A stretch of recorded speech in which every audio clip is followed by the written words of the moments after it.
I never thought a simple wedding invite could turn my life upside down. It all began one quiet afternoon when a notification lit up my phone. The sender's name made my pulse race. It was him, my ex. We hadn't spoken in nearly a year, and I was sure that chapter of my life was closed for good. Yet there it was, a digital envelope containing an invitation to his wedding. I stared at the screen, caught between disbelief and confusion. Why would he include me?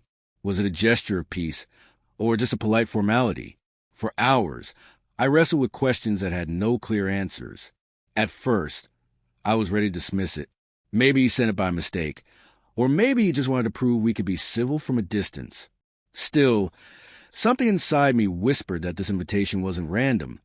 It was a challenge, a chance to show myself that I'd truly let go. I spent days in turmoil, debating whether to attend. Could I handle seeing him again? Was it appropriate? And then there was Jason, my boyfriend. I knew he wouldn't take it lightly. When I finally worked up the courage to tell him, his reaction hit me harder than I expected. "This is disrespectful," he said, his voice tight with frustration. "Why would you even want to go? That's not closure. That's reopening old scars." His words cut deep. I tried to explain that it wasn't about my ex. It was about me finding peace, confronting the past so it wouldn't weigh on me anymore. But no matter how carefully I spoke, he couldn't understand.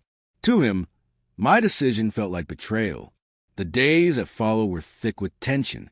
Arguments flared, sometimes quiet, sometimes loud. The warmth we once shared seemed to fade, replaced by suspicion and distance. I kept asking myself if I was making a terrible mistake. Then one night, Jason came home and sat me down.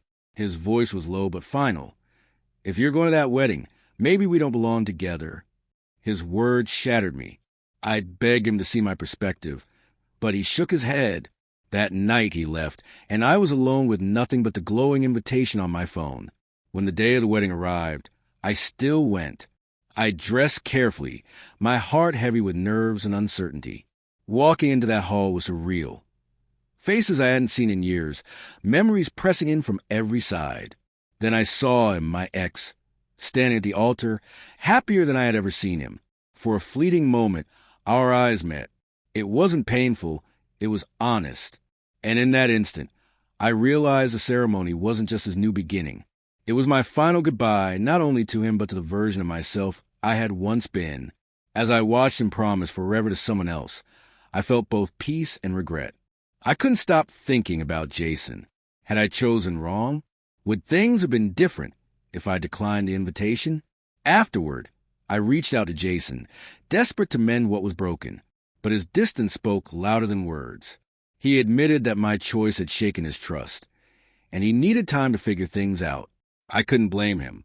In the weeks that followed, I came to a hard truth. Accepting that invitation wasn't just about attending a wedding. It was about the thin line between past and present, trust and doubt. I hadn't meant to hurt Jason, but I had crossed a boundary I didn't see until it was too late.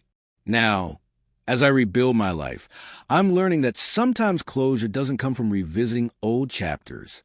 It comes from protecting what we still have in front of us. Respect and trust are the foundation of love. And sometimes the greatest proof of love is saying no. This wasn't just about a wedding. It was about choices and the consequences that follow. For me, it was a moment I learned what truly matters.